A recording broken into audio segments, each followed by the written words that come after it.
De aclararle las dudas y ayudarlos a entender esta condición. Vamos a hablar sobre los quistes pancreáticos. Aquí están mis conflictos. Comenzamos con un caso. Este fue un pacientito que yo tuve hace unos años atrás. Un señor de 63 años se me refirió por un quiste pancreático. Fue un hallazgo completamente incidental, como en la mayoría de estos casos. Le hicieron una tomografía porque sospechaban que tuviera un cálculo renal y entonces le encontraron algo en el páncreas. Rápido los pacientes piensan lo peor, saben de que esto es una enfermedad terrible, que el páncreas no se puede tomar a la ligera. Solamente padece de alta presión, no fuma, bebedor social y no tiene historial de cáncer pancreático. Si miramos entonces la imagen, no nos vamos a enfocar en los quistes grandes porque esos son quistes renales, sino que nos vamos a enfocar en estos quistecitos aquí pequeñitos. Tenía un quiste de 14 milímetros en el proceso uncinado y tenía otro pequeñito en el cuerpo del páncreas que medía 9 milímetros, que cuando miramos aquí la imagen de la colangiopancreatografía vemos que claramente comunica con el ducto pancreático principal. ¿Está bien? Entonces eso nos lleva quizás al primer dilema dentro de esta situación. Sabemos que esto es una condición que se está viendo cada vez más y más. Se estima de que un 15% de la población por ahí asintomática va a tener quistes pancreáticos. Y si tomamos la población que va avanzando en edad, esto puede llegar hasta un 40% de la población de más de 70 años. O sea que es un número bien significativo de pacientes que andan por ahí con quistes pancreáticos. Lo primero que hacemos, o por lo menos lo primero que yo hago cuando me enfrento a un paciente o me refieren a un paciente con un quiste pancreático, es pensar en dos grupos grandes. ¿Qué tipo de quistes estamos lidiando? ¿Será un quiste completamente benigno o estamos lidiando con un paciente que puede tener un quiste premaligno o maligno? ¿A qué me refiero por los quistes benignos? Están los quistes simples o de retención. Si el paciente obviamente tiene un historial de pancreatitis, sea pancreatitis aguda o pancreatitis crónica, pues tenemos que pensar de que puede ser un pseudoquiste. Están los cistoadenomas serosos y el último, que es un quiste medio raro, son los quistes linfoepiteliales. Me voy a detener un segundito en hablar en los cistoadenomas serosos porque estos se ven con relativa frecuencia. Pueden estar localizados en cualquier parte del páncreas, se ven mayormente en mujeres, típicamente mujeres sobre la edad de los 60. Histopatológicamente se caracterizan por tener células cuboidales ricas en glucógeno. La mayoría tienen un patrón, como pueden ver ahí, de panal de abejas, que son múltiples microquistes. Por eso es que su otro nombre también es adenoma microquístico. Es exactamente lo mismo, son dos nombres para la misma condición. Cistoadenoma seroso o adenoma microquístico es lo mismo. Pero a pesar de eso existe una variante oligoquística que tienden a tener cavidades de más de 2 centímetros y se pueden confundir con quistes mucinosos, que vamos a hablar luego, y se asocian al síndrome de von Hippel-Lindau.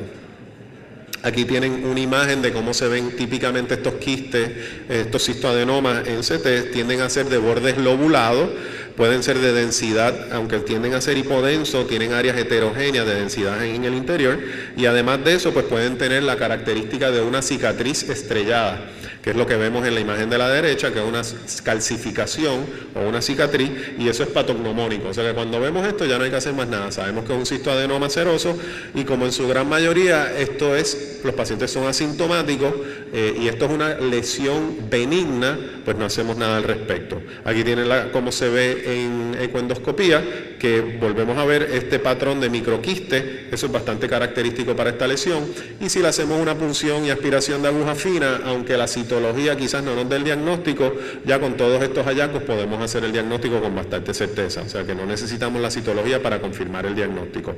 Y siempre y cuando el paciente no tenga síntomas, no hay que hacer absolutamente nada. Se manda el paciente a la casa, se le dice, esto no te debe causar ningún problema, me llamas si te da dolor, me llamas si empiezas a perder peso, me llamas si te pones amarillo, ese tipo de cosas. Ahora pasamos quizás al grupo que vemos con más frecuencia y que es el que crea más ansiedad, que son los quistes premalignos o malignos, dentro de los cuales pues pueden ver que existe el adenocarcinoma con degeneración quística, están los tumores neuroendocrinos y los tumores pseudopapilares. Pero nos vamos a enfocar en este grupo, en los que son los quistes mucinosos, porque son los que mayormente vemos en nuestras prácticas. Y dentro de los quistes mucinosos hay dos grupos. Está el cistoadenoma mucinoso, que es el que le estoy presentando aquí en esta laminilla. La gran mayoría se ven en mujeres, más del 90% se localizan en el cuerpo o en la cola del páncreas, y estos sí tienen un potencial de malignidad. Por lo general, debido a que en la mayoría se detectan en mujeres de edad joven, entre sus 40 y 50 años, y están localizados en un área que no requiere una pancreático-duodenectomía, como en la cabeza del páncreas. Por lo general se recomienda cirugía. Usualmente esperamos a que lleguen a 2 centímetros, pero si vemos que la persona está bien ansiosa, con mucho nerviosismo de tener una lesión potencialmente maligna, pues se pueden enviar a operar antes. Y ahora nos vamos a concentrar en lo que vemos en la mayoría de los casos. Son neoplasias papilares mucinosas intraductales, los famosos NPMI. Y esto vienen en 3 distintos tipos. Está el de rama secundaria, que es el que se ramifica del ducto común, que tiende a dar una impresión como si fuera un ramillete de uva. Está el que envuelve el ducto principal, que puede envolver el ducto principal de forma difusa o puede envolver el ducto principal de forma segmental. Y está el mixto, que es la combinación de ambos.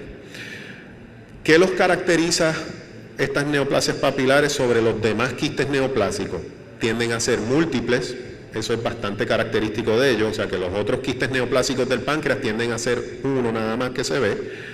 Por definición se comunican con el ducto pancreático, y si obtenemos una muestra y le hacemos un análisis de fluido, el resultado que vamos a obtener se caracteriza por típicamente tiene un CEA o un antígeno carcinoembriónico elevado, que definimos con más de 192, amilasa elevada, como dije, comunica con el ducto pancreático. Ahora estamos utilizando la glucosa en el fluido como un marcador bastante preciso y sensitivo. Por debajo de 50 es lo que vemos usualmente en los quistes mucinosos, y si hacemos análisis molecular, esta mutación en este gen, el GENAS, se ve también con bastante frecuencia en este tipo de quiste. Les voy a hablar rapidito de lo de la glucosa en fluido, porque aunque por muchos años estuvimos usando el antígeno carcinoembriónico, ahora la glucosa es la que está más o menos tomando la batuta de cómo vamos a analizar estos quistes para definir. Lo que estamos hablando aquí es cómo distinguimos un quiste mucinoso de un quiste no mucinoso, y la glucosa nos ayuda mucho en eso. Bien sencillo de hacer, se puede hacer hasta con un glucómetro de los que tenemos en la sala, en los hospitales prácticamente los tienen en todos los pisos. Mucho menos costoso que el antígeno carcinoembriónico y requiere menos cantidad de líquido. Este metaanálisis reciente que se publicó demostró, estaba mirando la utilidad del CEA, o mirando la eficacia del CEA para distinguir un quiste mucinoso, comparándolo con la glucosa, donde, como les dije, un nivel de glucosa por debajo de 50 significaba que era un quiste mucinoso. Y en varios estudios llevaban la muestra al laboratorio y otros los hacían con un glucómetro ahí al lado del paciente. Y lo que vemos, si miramos las gráficas aquí, en las columnas en anaranjado, que es la glucosa, podemos ver que la sensitividad fue superior para la glucosa, la precisión también, y si utilizamos los resultados, digamos que queremos usar ambos resultados, vamos a usar tanto la glucosa como el CEA. Realmente añadirle el CEA a la glucosa no le mejoraba los resultados significativamente, o sea que por eso es que prácticamente estamos usando la glucosa para diagnosticar quistes mucinosos. ¿Y por qué hago hincapié en esto? Porque la citología solamente es precisa en un 50% de los casos. Y aunque ustedes no hagan ecoendoscopía, por eso es que siempre me gusta detenerme aquí un rato, ustedes muchas veces pueden, por accesibilidad, enviar un paciente con un quiste pancreático a un radiólogo intervencional. Y los radiólogos intervencionales, no muchos de ellos, pero por lo menos donde yo practico, la mayoría de ellos solamente le hacen una punción y envían para citología y le dicen al paciente, tranquila que no tienes malignidad. Pero se quedan con la duda qué tipo de quiste es, y por eso es importante llevar este mensaje de que la citología no es lo más útil, sino el análisis del fluido. Y por eso, si lo van a enviar a otro médico que no son ecoendoscopistas o que no conocen esto mucho, pues pídanle que le envíen el líquido, o que le envíen el líquido a usted, y usted lo envía entonces a analizar para glucosa. Análisis moleculares, llevamos años con esto. Esto es quizás el análisis molecular último que ha salido, que está mostrando unos resultados bastante prometedores, pero el gran factor limitante de esto es el costo. Este fue el modelo de las pruebas que se llama PancreaSEC. Fue un estudio multicéntrico, como pueden ver, sobre 30 centros a nivel internacional, y los resultados fueron bien impresionantes. Utilizando el GENAS era 90% sensitivo y 100% especificidad para diagnosticar una neoplasia papilar. Combinando el GENAS con alguna mutación en uno de estos genes, tenía una sensitividad de 88% y una especificidad de 98% para neoplasias papilares con neoplasia avanzada, y ese quizás es el talón de Aquiles también de nosotros al momento, es que podemos decir cuándo un quiste es mucinoso y cuándo no, pero no tenemos manera todavía de pronosticar o estratificar el riesgo con alta precisión, y parece ser que esto va a ser el futuro. Quistes serosos que presentaban con estas mutaciones no era que se malignizaban, pero se veían que aumentaban en tamaño, aunque vemos que solamente tuvieron 4 casos. O sea que pues hay que tener un poquito de cuidado con ese resultado. Y los neuroendocrinos que tenían una pérdida de heterocigosidad en más de 3 genes eran los que vieron en su serie que desarrollaba metástasis. O sea que ven que todos estos resultados ayudan a darnos mejor información con respecto al pronóstico. La otra técnica es el uso de micropinzas. Estas son unas pinzas bien pequeñas que se pueden pasar por dentro de la aguja y, como pueden ver en el video, la colocamos dentro del quiste y nos ayuda a obtener muestras de la pared del quiste neoplásico. Y eso, este estudio del doctor Dennis Young, que está ahora en Orlando, mostró de que pues, aumenta la captación de tejido. La concordancia era mucho mayor cuando estos pacientes iban a cirugía. La muestra que ellos se obtenían con la pinza era mucho mayor que lo que se obtenía con la aguja, y podían identificar los quistes con neoplasia avanzada en un 80% de los casos, lo cual era muy superior a solamente aspirar líquido del quiste, y por ende pues, se está utilizando en quistes. Pero el problema grande de esto es que al ser más invasivo pues aumentaba el riesgo de sangrado y aumentaba el riesgo de pancreatitis. Han habido un montón de guías que se han publicado de Italia, de Corea, de Estados Unidos, europeas, y realmente eso ha ido evolucionando a través de los años, pero al momento realmente hay 3 guías que son las que más se utilizan. Están las guías de la Asociación Internacional de Pancreatología, que se publicaron inicialmente en el 2006 y se revisaron por última vez en el 2017, y la de la Asociación Americana de Gastroenterología, las cuales estas están basadas en la evidencia, y al final de todo el análisis que ellos hicieron en el 2015, revisando toda la literatura que había existente en el momento, solamente pudieron llegar a una evidencia de baja calidad y recomendaciones condicionales. Y se refería a todo tipo de quistes. La de Fukuoka estaba dirigida a los quistes mucinosos. Y en resumen, para que más o menos comprendan el manejo de estos quistes mucinosos, según la guía de Fukuoka, habían 3 características importantes por el cual uno tenía que alarmarse.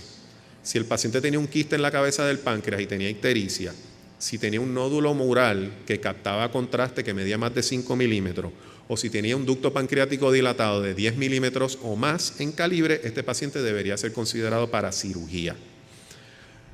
Si por el contrario tenía características alarmantes o preocupantes que las definen aquí, un quiste de más de 3 centímetros, el nódulo mural que capta contraste de menos de 5 milímetros, y lo pueden seguir viendo ahí en la lista. Si tenía cualquiera de estas, solamente una de estas características, pues entonces se recomendaba hacer un ultrasonido endoscópico con punción.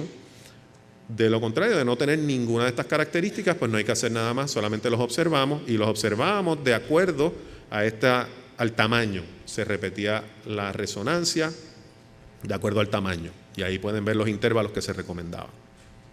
Y en algunos casos, pues si tenía un quiste de 2 centímetros, se recomendaba hacer el ultrasonido endoscópico a los 3 a 6 meses.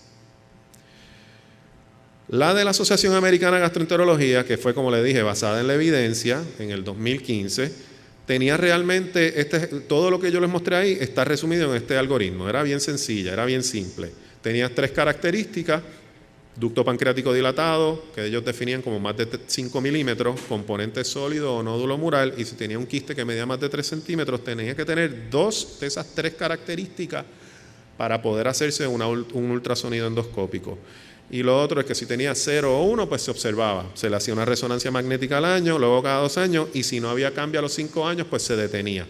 Hubo muchísima crítica a esa recomendación de parar la observación a los 5 años, lo que llevó a los expertos de múltiples áreas en el mundo, Italia, en Asia, Estados Unidos, a empezar a mirar qué pasaba con estos quistes que ellos llevaban monitoreando más de 5 años. Y cuento largo corto, lo que vieron es de que el riesgo, si ustedes ven las gráficas, continúa en aumento luego de esos 5 años. O sea que no era que a los 5 años se ponía horizontal, se ponía un plató. Él seguía gradualmente subiendo.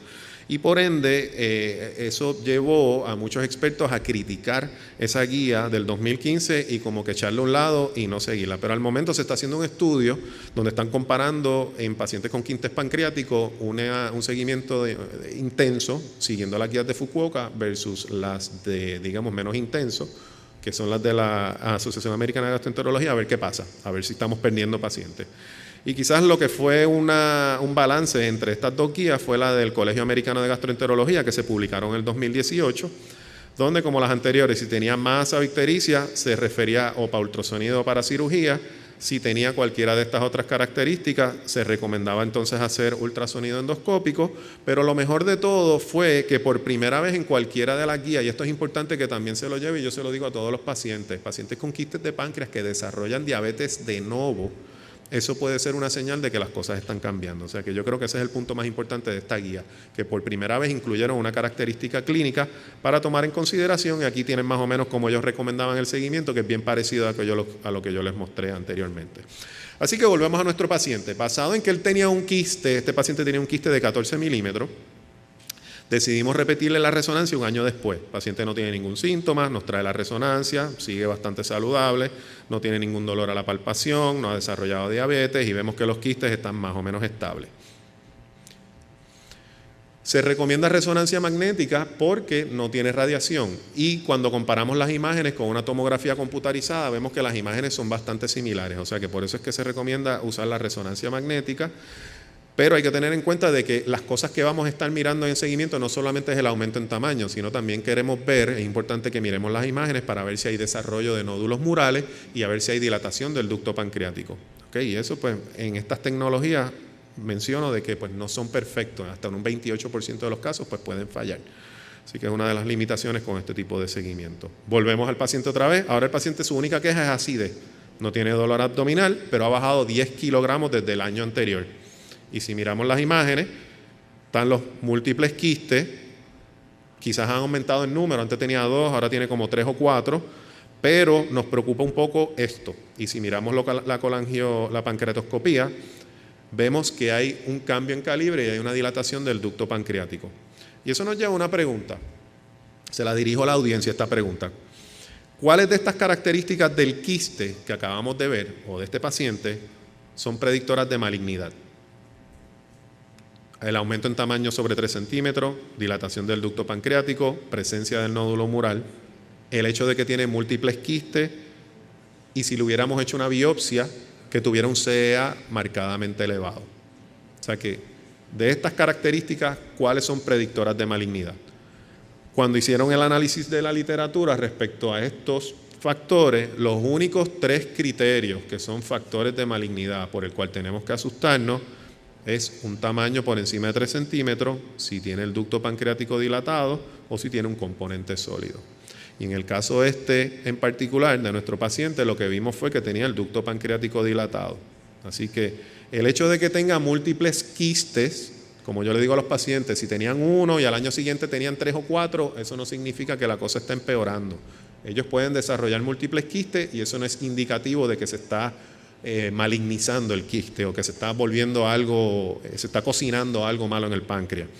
Y el grado de elevación del CEA, para lo único que lo utilizábamos antes, pero para lo único que sirve es para decirnos si es un quiste mucinoso o no. Si tiene un CEA en 10.000 o tiene un CEA en 200, lo único que nos dice es que es un quiste mucinoso, no nos dice que es un quiste que se va a convertir en malignidad. Y lamentablemente este caso, le hacemos un ultrasonido endoscópico, además del quiste tenía una masa ahí alrededor del quiste, le hacemos una punción y vemos que salieron células malignas, o sea que lamentablemente este paciente desarrolló un adenocarcinoma. Y este es el problema o quizás el temor de todos nosotros con estas condiciones. Existe, no podemos tapar el cielo con las manos. ¿Cuál es el riesgo de progresión de displasia a displasia de alto grado o adenocarcinoma invasivo en neoplasias papilares? El derrama secundaria tiene menos riesgo, se estima que es un 31%, el de ducto principal se estima que es un 61%, pero hago hincapié de que todos estos porcientos surgen de series que vienen de centros de referencia. Por eso yo creo que esto es una oportunidad para nosotros que hacemos ecoendoscopía en Latinoamérica, en el Caribe, unir nuestra data y mirar realmente cuántos de los quistes, porque en lo personal son bien pocos los quistes que yo he visto que progresan. Progresan algunos, como pudieron ver en el caso que les acabo de presentar, pero se estima de que el riesgo debe ser por debajo de eso que yo les acabo de mencionar. Y además de eso, Es importante reconocer que pacientes con neoplasias papilares también pueden desarrollar lo que se conoce como adenocarcinoma pancreático concomitante, o sea que pueden desarrollar cáncer de páncreas en áreas donde no hay quiste. Y eso puede ser, recientemente una serie que se publicó el mes pasado, vieron de que 24% de los adenocarcinomas pancreáticos que se diagnosticaron eran concomitantes, o sea que no tenían nada que ver con el quistecito. Y por eso es que luego de la operación tenemos que seguir monitoreando a estos pacientes.